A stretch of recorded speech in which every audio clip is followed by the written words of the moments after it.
حضرت شداد ابن اوس رضی اللہ تعالیٰ تو بڑے درجے کے صحابہ کرام میں سے ہیں، بڑے عبادت گزار مشہور تھے۔ وہ فرماتے ہیں کہ ایک مرتبہ حضور نبی کریم سرورت عالم صلی اللہ علیہ وسلم نے مجھ سے فرمایا کہ اذا رأیت الناس یکتنزون الذهب والفضة فاکنز هؤلاء الکلمات، کہ جب تم لوگوں کو دیکھو کہ سونا چاندی جمع کر رہے ہیں، یعنی اسی فکر میں لگے ہوئے ہیں کہ زیادہ سے زیادہ سونا ملے، زیادہ سے زیادہ چاندی ملے، دولت زیادہ ہو جائے، جب تم لوگوں کو اس حالت میں دیکھو تو تم سونا چاندی جمع کرنے کے بجائے ان کلمات کو جمع کرو جو میں تمہیں سکھا رہا ہوں۔ لوگ تو سونا چاندی جمع کر رہے ہوں گے، اسی فکر میں لگے ہوں گے اور اسی پر فخر کر رہے ہوں گے کہ ہمارے پاس اتنا سونا ہو گیا، اتنا چاندی ہو گئی، لیکن تم اس حالت میں بجائے سونا چاندی کی طرف رغبت کرنے کے، یہ کلمات میں تمہیں کچھ سکھا رہا ہوں، ان کو یہ سمجھو کہ ان کا خزانہ اکٹھا کرو، یہ خزانہ ہے جو تمہیں دے رہا ہوں۔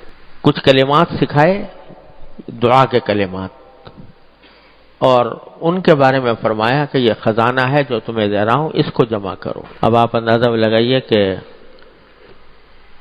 جس چیز کو حضور نبی کریم سرورت عالم صلی اللہ علیہ وسلم خزانہ قرار دے رہے ہیں کہ سونے چاندی کے خزانے کے مقابلے میں یہ خزانہ بڑا زبردست ہے جو تمہیں دے رہا ہوں، اس کو اپنے پاس محفوظ رکھو۔ تو وہ کچھ دعائی یا کلمات ہیں جو نبی کریم صلی اللہ علیہ وسلم نے سکھائے۔ فرمایا وہ کلمات یہ ہیں کہ اللہم انی اسألوک الثبات فی الامر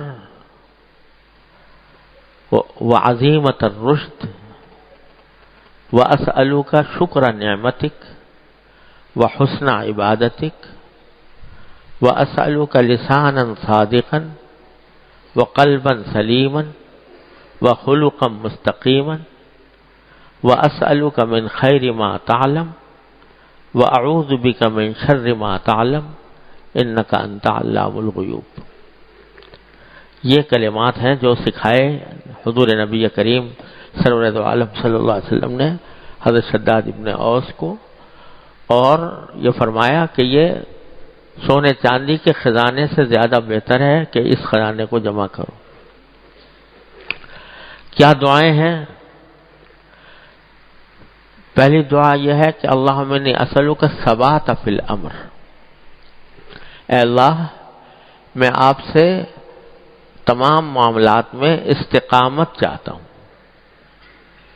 استقامت مانگتا ہوں۔ پہلی چیز جو مانگی اور اس کو خزانہ قرار دیا وہ یہ کہ میں آپ سے مانگتا ہوں استقامت، یعنی جو بھی اچھا کام ہو،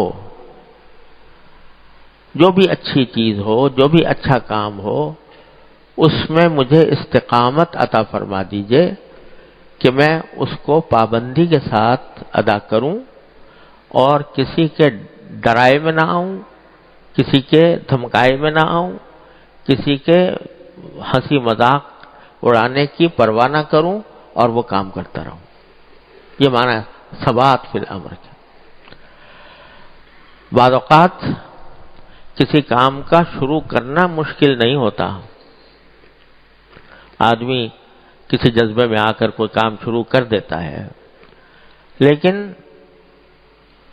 اس کام پر استقامت رکھنا کہ بس پھر پابندی سے کرے وہ آدمی،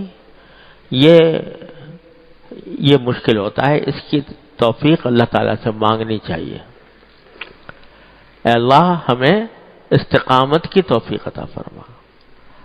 بہت سے لوگ ہوتے ہیں کہ کسی وقت جوش میں آ کر، جذبے میں آ کر کوئی اچھا کام شروع کر دیا، لیکن بعد میں کسی نے مذاق اڑا دیا، کسی نے کوئی ڈرا دھمکا دیا، کسی نے کوئی جملہ فقرہ چست کر دیا، اس میں جا کر پھر پھسل گئے، یا اور کسی کی کہنے میں نہیں، خود اپنے نفس اور شیطان کے بہکاوے میں شروع تو کر دیا لیکن نفس نے بہکایا کہ بھئی یہ کون سا فرض ہے، واجب ہے، چلو نہیں کیا تو نہیں کیا. اس کے نتیجے میں آدمی جو ہے وہ پھسل جاتا ہے اور استقامت سے دور چلا جاتا ہے. تو حضور نبی کریم سرورت عالم صلی اللہ علیہ وسلم نے یہ دعا سکھائی کہ اللہ تعالیٰ سے استقامت مانگو، کیونکہ تھوڑا عمل ہو لیکن استقامت کے ساتھ ہو تو وہ اللہ تبارک و تعالیٰ کے ہاں بڑا اس کی بڑی قدر ہے اور وہ انسان کے لیے بڑا مفید ہوتا ہے. اور ایک مرتبہ میں زیادہ کر لیا اور دوسری مرتبہ میں چھوڑ دیا تو اس سے کچھ فائدہ نہیں ہوتا. فرمایا کہ خیر العمل ما دیم علیہ وان قل، سب سے عمل اچھا وہ ہے جس پر استقامت ہو، مداومت ہو، چاہے وہ تھوڑا ہی کیوں نہ ہو. اسی لیے بزرگوں نے فرمایا کہ اپنے نفلی عبادتوں کے معمولات جو ہیں وہ اتنے مقرر کرو جس کو نبھا کر سکتے ہو. تھوڑے کرو مگر نبھا کر کرو. اور بزرگوں نے اس کی مثال یہ دی ہے کہ فرض کرو ایک نل ہے، اس میں سے پانی گر رہا ہے. اگر ایک ایک قطرہ بھی گر رہا ہو نل سے پانی اور نیچے پتھر رکھا ہو تو ایک مدت کے بعد اس پتھر کے اندر سوراخ کر دے گا وہ، حالانکہ چھوٹا سا قطرہ ہے لیکن مستقل گر رہا ہے، گرتا جا رہا ہے تو وہ پتھر میں سوراخ کر دے گا. اور بہت تیز پریشر سے آپ نے پانی کھولا، اس طرح جتنا اس قطرے سے ہزاروں گنا زیادہ پانی بہا دیا لیکن پتھر پر کچھ اثر نہیں ہوگا. تھوڑا ہو، پابندی سے ہو تو اللہ تبارک و تعالی نے اس میں بڑی برکت رکھی ہے، اس کا بڑا فائدہ ہوتا ہے. تو پہلی چیز جو نبی کریم سرورت عالم صلی اللہ علیہ وسلم نے جس کی دعا مانگی اور مانگنے کو خزانہ قرار دیا وہ ہے کہ اللہ تعالیٰ سے استقامت مانگو. اللہم انی اسألک الثبات فی الامر وعزیمت الرشد.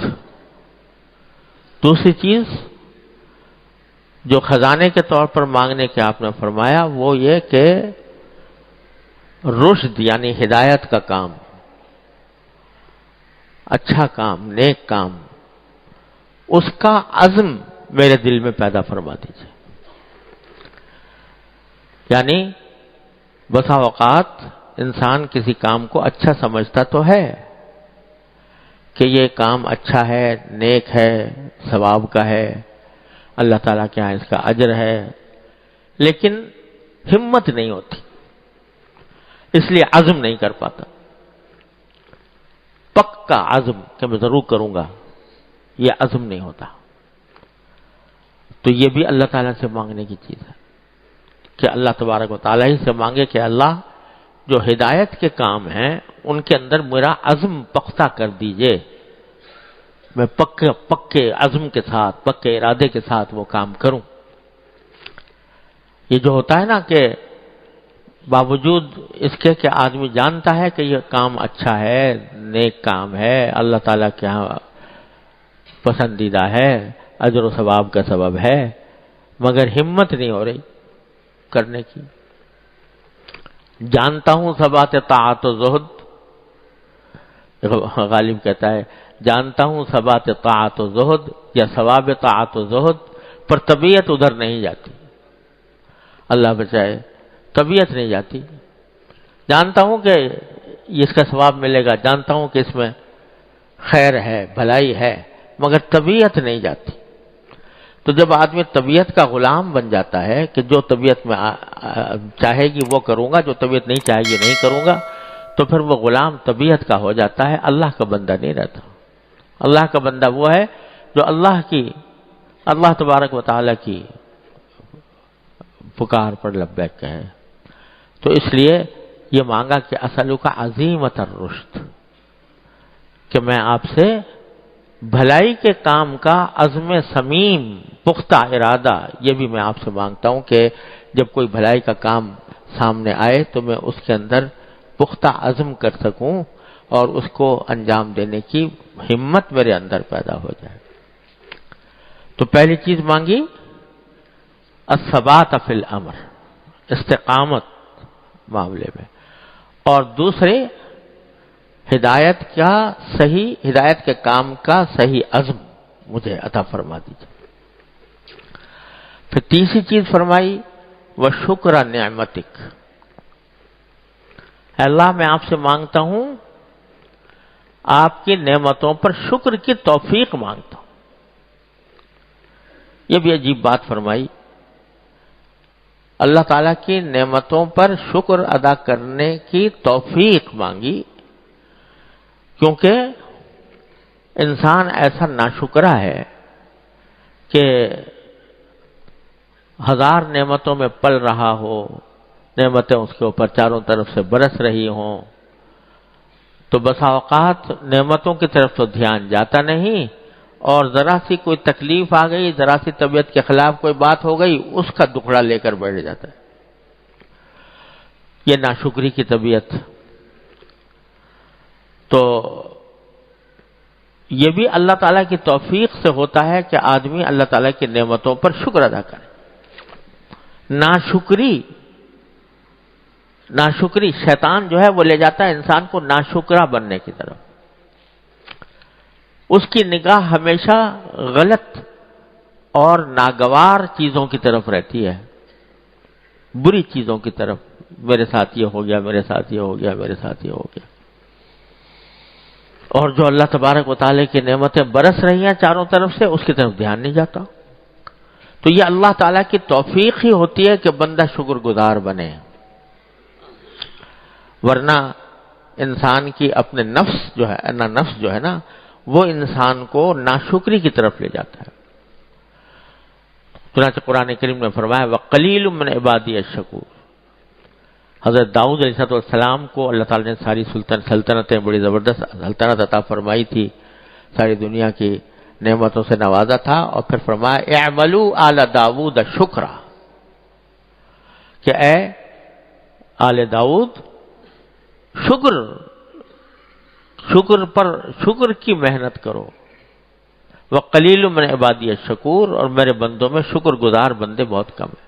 اللہ تعالیٰ شکایت فرما رہے ہیں میں کہ میرے بندوں پر اتنی نعمتیں نازل کرتا ہوں، سر سے لے کر پاؤں تک نعمتوں میں ڈوبے ہوئے ہوتے ہیں، میں نے ان کو بینائی ان کو دی، میں نے سماعت ان کو دی، بولنے کی طاقت ان کو دی، ان کو طاقت ان کو عطا فرمائی، رزق ان کو عطا فرمایا، زندگی ان کو عطا فرمائی، مگر نعمتوں کی طرف تو دھیان نہیں کرتے، اور ذرا سی تکلیف آ جاتی ہے تو اس کو لے کے بیٹھ جاتے ہیں۔ قلیل من عبادی الشکور، میرے بندوں میں بہت کم ہے شکر گزار۔ تو اسی لیے یہ توفیق بھی اللہ تعالیٰ کی طرف سے ملتی ہے کہ بندہ شکر گزار بنے۔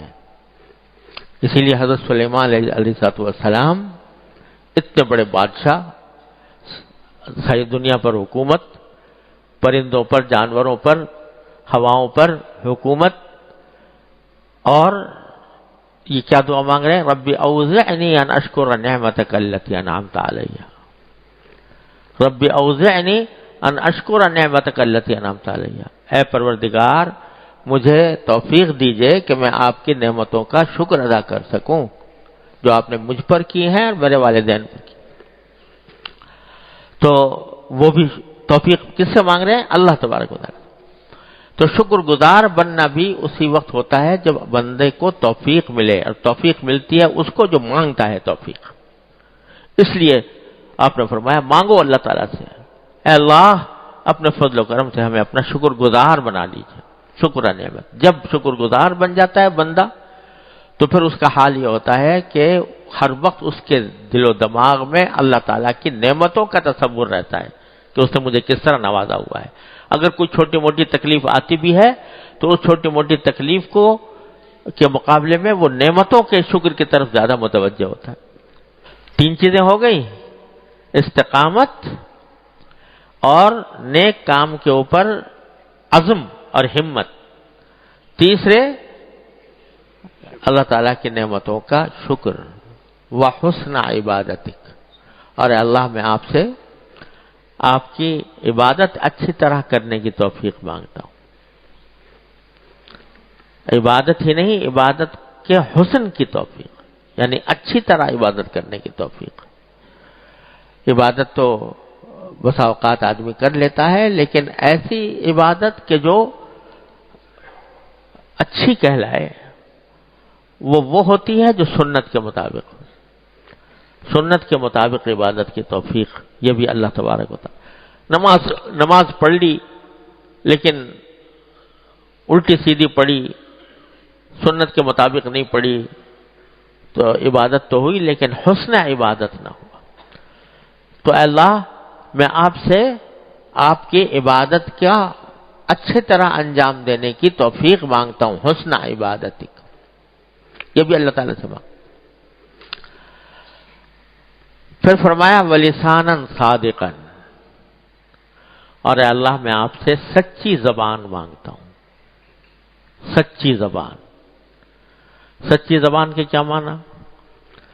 سچی زبان کے اندر یہ بات تو خیر داخل ہے ہی کہ آدمی جھوٹ نہ بولے، ہمیشہ سچ بولے. لیکن صدق جو ہے یہ در حقیقت قرآن کریم کی اور شریعت کی ایک اصطلاح ہے. صدق یہ ایک اصطلاح ہے، یعنی کسی بھی کام کو اس کے صحیح طریقے سے انجام دینا، یہ صدق ہے. دو چیزیں ہیں جو اللہ تبارک و تعالیٰ سے اللہ تعالیٰ ان سب کی توفیق عطا فرمائے. عبادات میں اور اللہ تعالیٰ کی طاعت میں ایک صدق چاہیے، ایک اخلاص چاہیے. ایک صدق یہ ہے کہ جس طرح وہ کام کرنا چاہیے اس طرح کیا جائے، اور اخلاص یہ ہے کہ وہ خالص اللہ کے لیے کیا جائے. فرض کرو نماز ہم پڑھ رہے ہیں تو نماز کو اگر سنت کے مطابق اسی طرح ادا کیا جائے جیسے ادا کرنا چاہیے، یہ صدق ہے. اور نماز خالص اللہ کے لیے ہو، اللہ تعالیٰ کی رضامندی کے لیے ہو، اس میں دکھاوا مقصود نہ ہو، کوئی دنیاوی اور مقصد مقصود نہ ہو، یہ اخلاص ہے. دو چیزیں مل کر عبادت کے اندر کمال پیدا ہوتا ہے، صدق اور اخلاص.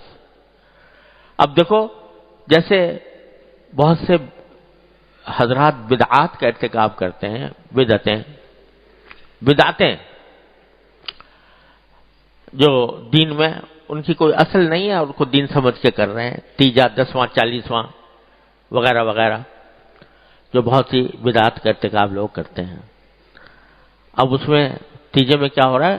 قرآن شریف پڑھ رہے ہیں، تلاوت ہو رہی ہے، لیکن تلاوت تو ہو رہی ہے لیکن چونکہ سنت کے مطابق نہیں ہو رہی، اس واسطے صدق نہیں، اخلاص ہے، کر رہے ہیں اللہ ہی کے لیے، لیکن طریقہ صحیح نہیں ہے.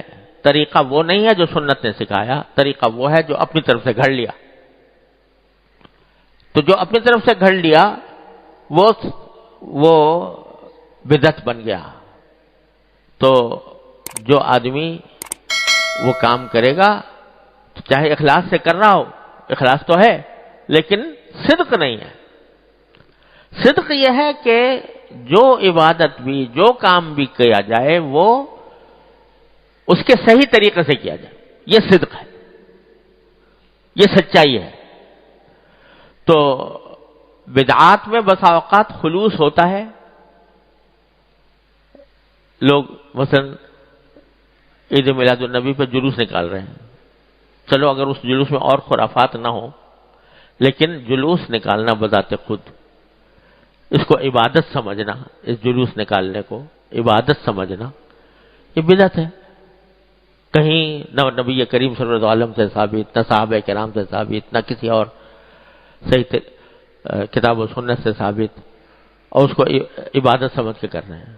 بہت سے لوگ اس جلوس کو جو نکال رہے ہیں وہ خلوص کے ساتھ، ان کا جذبہ یہی ہے کہ حضور اقدس صلی اللہ علیہ وسلم سے محبت آپ کے ساتھ تعلق، آپ کی تو خلوص تو ہے لیکن صدق نہیں ہے، کیونکہ طریقہ جو ہے محبت کے اظہار کا وہ نہیں ہے جو نبی کریم صلی اللہ علیہ وسلم اور آپ کے صحابہ کرام نے سکھایا، یہ صدق نہیں۔ تو جب یہ کہا فرمایا کہ اے اللہ مجھے صدق والی زبان عطا فرما، یعنی سچی زبان عطا فرما، صدق والی زبان عطا فرما، تو اس میں صرف اتنی بات نہیں ہے کہ وہ سچ بولے، یہ تو ہے ہی سچ بولے، لیکن زبان کا جو صحیح استعمال کا طریقہ ہے وہ سارا اس میں آ گیا کہ وہ زبان کبھی غیبت نہ کرے، وہ زبان کبھی کسی پر بہتان نہ لگائے، وہ زبان کبھی کسی کی دل آزاری نہ کرے، وہ زبان کبھی گالی گلوچ نہ کرے، وہ زبان جو فحش باتیں نہ کرے، یہ ساری باتیں آ گئی لساناً صادقاً میں، سچی زبان، صدق والی زبان، یعنی جس کام کے لیے میرے مولا نے یہ زبان پیدا کی ہے، جس کام کے لیے اللہ تبارک و تعالی نے زبان بنائی ہے، یہ زبان اسی میں استعمال ہو، اس کے خلاف استعمال نہ ہو، تو یہ لساناً صادقاً ہے، یہ سچی زبان ہے۔ اس لیے سرکار دو عالم صلی اللہ علیہ وسلم اس سچ کو مانگنے کے لیے بھی اللہ ہی سے مانگو کہ اللہ یہ زبان جو ہے میری سچی ہو جائے، اس کا استعمال اسی جگہ ہو جہاں آپ چاہتے ہیں، اس کا استعمال غلط نہ ہو، یہ جھوٹ نہ بولے، یہ غیبت نہ کرے، یہ کسی پر بہتان نہ لگائے، یہ کسی کی دل آزاری نہ کرے، کسی کو ستائے نہیں، گالم گلوچ نہ کرے، ساری باتیں آ گئی لساناً صادقاً۔ اے اللہ میں آپ سے صادق زبان مانگتا ہوں، وَقَلْبًا سَلِيمًا، اور فرمایا قلبًا سلیمًا، ارے اللہ میں آپ سے سلامتی والا دل مانگتا ہوں، قلبًا سلیمًا، سلامتی والا دل۔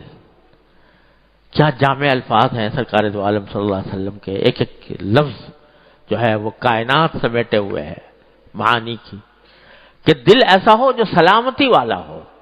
سلامتی والا دل کون سا ہوتا ہے؟ جس میں خیالات بھی اچھے آتے ہیں، جس میں جذبات بھی اچھے پرورش پاتے ہیں، جس کے اندر ارادے بھی صحیح پیدا ہوتے ہیں، وہ ہے قلب سلیم۔ اور جس میں بات بھی وہ سمجھ میں آتی ہے جو صحیح ہوتی ہے، اور غلط بات سے وہ ابا کرتا ہے، انکار کرتا ہے، وہ قلب سلیم ہوتا ہے۔ اللہ بچائے مت الٹی ہو جائے کسی کی، تو اچھائی بھی برائی نظر آتی ہے، برائی بھی اچھائی نظر آتی ہے۔ اللہ تعالیٰ محفوظ رکھے۔ یہ گناہوں کی ایک نحوست یہ ہوتی ہے، گناہوں کی ایک نحوست یہ ہوتی ہے کہ بندے کی عقل ماری جاتی ہے، اور وہ دل جو سمجھ رکھتا ہے وہ ٹیڑھا ہو جاتا ہے، اور اچھی چیز کو برا سمجھتا ہے، بری چیز کو اچھا سمجھتا ہے، یہ اس کے اندر یہ بات پیدا ہو جاتی ہے۔ نتیجہ یہ کہ 1000 دلائل دے دو اس کو، بھئی تم جو کام کر رہے ہو یہ اچھا کام نہیں ہے، برا کام ہے، 1000 دلائل دے دو، اس کا دل مانتا ہی نہیں۔ کسی اچھائی کی طرف بلاؤ، اس کی 1000 اچھائیاں بیان کرو، اس کا دل مانتا ہی نہیں ہے۔ کیوں؟ اس لیے کہ قلب ٹیڑھا ہو گیا۔ لہم قلوب لا یفقہون بہا، قرآن کریم ایسے لوگوں کی طرف فرماتا ہے کہ ان کے پاس دل تو ہیں لیکن ان میں سمجھ نہیں ہے۔ لہم قلوب لا یفقہون بہا ولہم آذان لا یسمعون بہا، کان ہیں مگر صحیح بات سننے کی صلاحیت خالی ہے۔ لیکن جب قلب سلیم عطا ہوتا ہے، اللہ تبارک و تعالی ہم سب کو اپنے فضل کرم سے عطا فرما دے، جب قلب سلیم عطا ہوتا ہے تو ہمیشہ اچھی بات سمجھ میں آتی ہے، صحیح بات سمجھ میں آتی ہے، بری بات، غلط بات سے دل انکار کرتا ہے کہ یہ چیز ٹھیک نہیں ہے۔ تو جب اللہ تبارک و تعالی قلب سلیم عطا فرما دیتے ہیں تو باتیں بھی اچھی ذہن میں آتی ہیں، راستے بھی اچھے نکلتے ہیں۔ تو اس لیے سرکار دو عالم صلی اللہ علیہ وسلم نے فرمایا کہ مانگو اللہ تعالیٰ سے، اے اللہ میں آپ سے قلب سلیم مانگتا ہوں، سلامتی والا دل مانگتا ہوں، جو اچھی باتیں سوچے، اچھی باتوں کے ارادے اس کے دل میں پیدا کرے، اچھے جذبات دل میں لائے، اچھے خیالات دل میں لائے، ایسے قلوب۔ اللہ اکبر کبیرہ۔ تو قلبا سلیما، اور فرمایا وخلقا مستقیما، اور ایسے اخلاق جو سیدھے راستے پر چلنے والے اخلاق، ایسے اخلاق جو مجھے سیدھا راستہ دکھائیں، سیدھے راستے پر لے جائیں۔ اور پھر فرمایا کہ وَأَسْأَلُكَ مِنْ خَيْرِ مَا تَعْلَمُ۔ عجیب جملہ ارشاد فرمایا، یہ ساری باتیں مانگ لی، کیا کیا مانگا ذرا پھر تازہ کریں۔ استقامت مانگی، عزیمت مانگی، یعنی اچھی باتوں کا عزم اور ہمت مانگی، اللہ تعالیٰ کی نعمتوں پر شکر مانگا، اللہ تعالیٰ کی عبادت کا حسن مانگا، اللہ تعالیٰ اور زبان صادق مانگی، اور سلامتی والا دل مانگا، اور استقامت والے اخلاق مانگے۔ سب کچھ مانگ لیا، لیکن پھر بھی کیا کہتے ہیں؟ وَأَسْأَلُكَ مِنْ خَيْرِ مَا تَعْلَمُ۔ یا اللہ جو میری سمجھ میں آیا وہ تو میں نے مانگ لیا، جو میری سمجھ میں آیا اچھائیاں وہ تو میں نے مانگ لی، لیکن کتنی اچھائیاں ایسی ہیں جن کی طرف میرا ذہن نہیں جا گیا اور آپ کے علم میں ہیں، آپ کے علم ازلی میں ہیں۔ تو اسألک من خیر ما تعلم، اے اللہ آپ کے علم میں جتنی اچھائیاں ہیں میرے حق میں آپ کے علم میں جتنی اچھائیاں ہیں اے اللہ وہ بھی مانگتا ہوں۔ اسألک من خیر ما تعلم، یعنی بندے نے اپنی شکستگی کا ہتھیار ڈالنے کا اعتراف کر کے اللہ تبارک و تعالیٰ کے اوپر چھوڑ دیا کہ اللہ میں کیا مانگوں گا، جتنی میری سمجھ میں آ رہا تھا وہ تو مانگ لیا، لیکن آپ کی نظر میں جو خیر ہے میرے لیے، کیا کیا چیزیں خیر ہیں میں اس کا تصور بھی نہیں کر سکتا، آپ ہی آپ کے علم ازلی میں وہ باتیں موجود ہیں، اے اللہ وہ بھی مانگتا ہوں۔ اسألک من خیر ما تعلم، کیا یہ پیغمبر ہی مانگ سکتا ہے؟ اللہ تبارک و تعالیٰ کا محبوب ہی مانگ سکتا ہے۔ اسألک من خیر ما تعلم واعوذ بک من شر ما تعلم، اور اللہ ساری برائیوں سے میں پناہ مانگتا ہوں، لیکن بہت سی برائیاں ایسی ہیں جو مجھے پتہ ہی نہیں کہ یہ برائی ہے، مجھے نہیں معلوم کس چیز میں میرے لیے برائی ہے، کس چیز میں میرے لیے اچھائی ہے، تو اللہ جو آپ کے علم میں برائی ہے اس سے میں پناہ مانگتا ہوں، جو میرے حق میں بری ہیں ان سے میں آپ کی پناہ مانگتا ہوں۔ انک انت علام الغیوب، آپ ہی عالم الغیب ہیں، سب سے بڑے آپ ہی جاننے والے ہیں، لہذا یہ کلمات ہیں دعا کے جو سرکار دو عالم صلی اللہ علیہ وسلم نے شداد ابن اوس رضی اللہ تعالیٰ عنہ کو سکھائے، اور یہ فرمایا کہ لوگ سونا چاندی جمع کر رہے ہوں گے، تم یہ کلمات جمع کر لو۔ یعنی یہ جو کلمات جمع کرنے کا کیا معنی؟ جمع کر لو کیا معنی؟ معنی یہ کہ ان کو یاد بھی کر لو اور یہ مانگتے رہو اللہ میاں سے۔ خزانہ تو وہ ہوتا ہے نا آدمی جمع کر کے رکھتا ہے، تو یہ خزانہ جمع کر کے رکھو۔ جمع کیسے کرو گے؟ کہ یاد کرو، اور یاد کر کے ان کو بار بار اللہ تبارک و تعالیٰ کی بارگاہ میں مانگتے رہو۔ جیسے خزانے والا جو ہوتا ہے وہ بار بار کھول کے دیکھتا ہے، خوش ہوتا ہے کہ دیکھو یہ خزانہ میرا رکھا ہوا ہے، جمع مالم وعددہ، اس کی گنتی کرتا رہتا ہے۔ لیکن یہ خزانہ میں تمہیں دے رہا ہوں، اس کو محفوظ بھی رکھو اور مانگتے رہو، کیونکہ اس سے بڑا خزانہ کوئی اور ہے نہیں۔ ارے بھائی ساری نعمتیں، ساری دنیا کی اچھائیاں، ساری دین کی اچھائیاں اس میں جمع ہو گئی، اس کے بعد پھر اتنی بھی نہیں، وہ ساری اچھائیاں بھلائیاں جو اللہ تبارک و تعالیٰ کے علم میں ہیں، بندے کے تصور میں بھی نہیں آ سکتی، وہ ساری کی ساری اس میں موجود ہیں۔ اس لیے فرمایا کہ لوگ سونا چاندی جمع کر رہے ہوں گے، تم ان کی جگہ ان کلمات کا خزانہ بناؤ، ان کو خزانہ بنا کر جمع کرو۔ تو بھائی اللہ تبارک و تعالیٰ اپنے فضل و کرم سے، اپنی رحمت سے ہم سب کو یہ خزانہ عطا فرما دے۔ اللہ تعالیٰ اپنی رحمت سے خزانہ عطا فرما دے، یاد کر لو اس کو، کوئی زیادہ لمبی چوڑی نہیں ہے۔ اللہم انی اسألک الثبات فی الامر وعزیمت الرشد وشکر نعمتک وحسن عبادتک ولسانا صادقا وقلبا سلیما وخلقا مستقیما واسألک من شر ما تعلم واعوذ بک، اسألک من خیر ما تعلم واعوذ بک من شر ما تعلم انک انت علام الغیوب۔ یہ خزانہ ہے جو دے کر گئے نبی کریم صلی اللہ علیہ وسلم. اس کو یاد بھی کر لو اور اس کو اپنے دعاؤں کا ایک حصہ بنا لو، اور صبح شام کی دعاؤں میں، نمازوں کے بعد کی دعاؤں میں اس کو شامل کرو، اور ان باتوں کا تصور کر کے جو بھی میں نے عرض کی ہیں کہ کیا نعمتیں ہیں اللہ تبارک و تعالیٰ کی، ان کا تصور کر کے مانگو. انشاءاللہ ثم انشاءاللہ جو بندہ یہ مانگے گا تو سرکار دو عالم صلی اللہ علیہ وسلم کا دیا ہوا خزانہ ہے، انشاءاللہ وہ امیر ترین شخص ہوگا، دنیا و آخرت میں امیر ترین شخص ہوگا جس کو یہ چیزیں مل گئیں اللہ تبارک و تعالیٰ کی طرف.